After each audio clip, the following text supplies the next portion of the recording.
हम देख रहे हैं कि कितने तरह के हम नेटवर्क एक्सेस कैसे करेंगे। नेटवर्क एक्सेस कैसे करेंगे हम आरएफ पोर्ट आरएफ पे। तो हम अगर हम बात करें बिगनर वाले की, बिगनर में मतलब जो हम पढ़ा था हमने स्टडी में, वहाँ पर दो तरह के मैंने पैरामीटर पढ़े थे। एक जेड पैरामीटर होते हैं, वाई पैरामीटर। जेड पैरामीटर क्या होते हैं? ये होते हैं, ठीक है, B equal to R Z I. ठीक है, तो जेड की वैल्यू होगी यहाँ पर कुछ ना, जेड 1 1, जेड 1 2, जेड 2 1 है, जेड 2 2, और आई 1 आई, हाँ आई 1 आई 2। यूनिट को खोलेंगे अगर हम, तो रो इंटू कॉलम मल्टीप्लाई करें तो हमारा ये आंसर आ जाएगा, ये आंसर आ जाएगा। ठीक है, जेड 1 1 क्या होगा? चलिए, जेड 1 1 होगा जब हमने करंट अप्लाई किया आई 1 पोर्ट पे, तो V1 पोर्ट पे कितनी वोल्टेज आई? तो V1 बाय आई 1।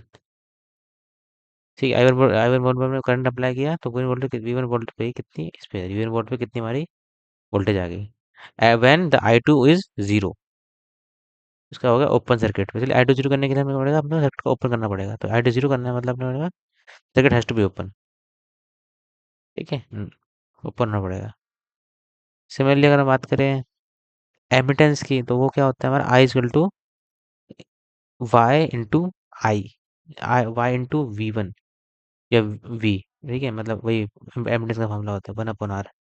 तो इसका फॉर्मूला क्या होता है, I1 into Y11 V1, Y12 V2, I2 = Y21 V1 plus Y22 V2। सो अगर Y12 निकालना है, सो हमने हमने हमने करना, Y12 कितना होगा, Y12 क्या होता है, Y12 होता है I1/V2। चलिए हमने V2 वोल्टेज अप्लाई किया इस वोल्टेज इस पे, तो करंट ना करंट आया हमारे पास यहाँ पर। तो हमें इसका इन्फ्लुएंस खत्म करना पड़ेगा V1 का। V1 को जीरो कर देंगे, मतलब क्या हुआ, ये क्या हुआ, एक तरह शॉर्ट सर्किट हो गया। शॉर्ट कर देंगे तो V1 वोल्टेज रहेगी नहीं कुछ। तो यहाँ पर शॉर्ट करना पड़ता है, और यहाँ पर क्या करना पड़ता है, ओपन करना पड़ता है। ठीक, यही कह रहे, कुछ नहीं और क्या। तो देखते हैं, कुछ बेसिक प्रॉपर्टी देखते हैं हम, जेड और वाई पैरामीटर्स क्या क्या होती हैं। तो अगर कोई भी, अगर जेड पैरामीटर कोई वैल्यू रियल वैल्यूज है, मतलब आर रेजिस्टेंस है, या फिर इंडक्टेंस, आर रेजिस्टेंस है, या फिर कंडक्टेंस है, तो मतलब क्या वो नेटवर्क या लॉस ही जाएगा।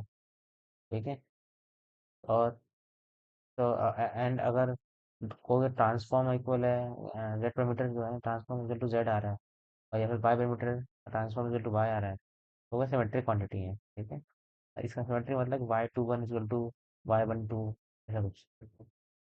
और इसका मतलब ये है कि मतलब वन पे मैंने वोल्टेज करंट अप्लाई किया, तो वो जो V1 दूसरे पोर्ट पे वोल्टेज वही आएगी, समझ लिया मैं। इसमें अगर दूसरे पोर्ट पे करंट अप्लाई करो तो उससे दूसरे पोर्ट पे नेट वोल्टेज एक ही आएगी। ठीक है, ये सिमेट्रिक। और दूसरा हम देख रहे हैं अभी हम कि RF में कैसे है। तो हम देख रहे हैं एस पैरामीटर की प्रॉपर्टीज क्या क्या होती है। ठीक है, तो एस पैरामीटर पहली बात तो ऐसे लिख सकते हैं हम। ठीक है, जहाँ पर जेड हमारी, जो हमारा ये लिखा है जी, वो नॉर्मलाइज जेड मैट्रिक्स है हमारी ऑफ दी, मतलब इस फॉर्म में है 1/Z/1/Z0 इक्वल टू जेड। ठीक है, तो ऐसे लिख सकते हैं इसको हम। ठीक है, कुछ खास इंपॉर्टेंट नहीं है। और देखते हैं हम, बहुत सारी प्रॉपर्टीज देखते हैं। रेसिप्रोसिटी मतलब क्या होता है, कि अगर एस मैट्रिक्स गिवन है, उसको ट्रांसफर कर दें, तो अगर वही आ जाए तुम्हारे पास, तो मतलब वो रेसिप्रोसिटी प्रॉपर्टी फॉलो करती है मैट्रिक्स। दूसरा देखते हैं लॉसलेस प्रॉपर्टी। लॉसलेस में क्या होता है भाई, तो करेंगे बकवास सब। ठीक है, लॉसलेस में याद आता है कि अगर S transpose into S conjugate का मल्टीप्लाई अगर इक्वल टू आई आ रहा है आपके पास, आई मतलब यूनिटरी मैट्रिक्स, तो इसको तो यूनिटरी प्रॉपर्टी। और जब ये जो प्रॉपर्टी फॉलो करती है अगर एस मैट्रिक्स, तो दिस इज लॉसलेस।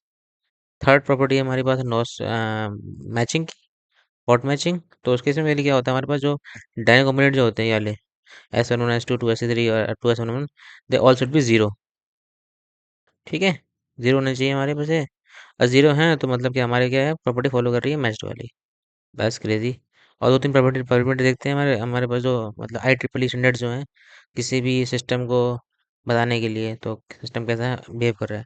तो है रिटर्न लॉस, मतलब ये वैल्यू रिफरेंस कोफिशिएंट का ही है। तो क्या होता है, -20 log 10 S11, बिकॉज मैं S11 is always negative, not negative basically less than 1। सो इसलिए -20 लगा देते हैं, माइनस लगा देते हैं यहाँ पर, लॉग क्या नेगेटिव आएगा यहाँ पर। तो -20 log 10 ये आ जाएगा, इंडिकेट रिफ्रेंस कोफिशिएंट। ठीक है, सिमिलरली नेक्स्ट के हमारे पास क्या है, एस एस सिमिलरली पोर्ट 2 में लिख देते हैं हम। तो ये आ जाएगा S2 पोर्ट 2 में। ठीक है, ऐसे अगर बात करें इंसर्शन लॉस की, इंसर्शन लॉस में क्या होता है कि हमने पोर्ट 1 से दिया कितनी पावर, और पोर्ट 2 में कितनी आई। तो अगर कम हो गई तो मतलब लॉस हो गया, तो हो सकता है इंसर्शन लॉस, इंसर्ट करने में कितना लॉस हुआ। ठीक है, तो इसमें होता है -2 -20 log 10 S2 1 का मॉडुलस। ठीक है, सिमिलरली ये भी ऐसा होगा, ठीक है, मॉडुलस S12 का। तो सही है।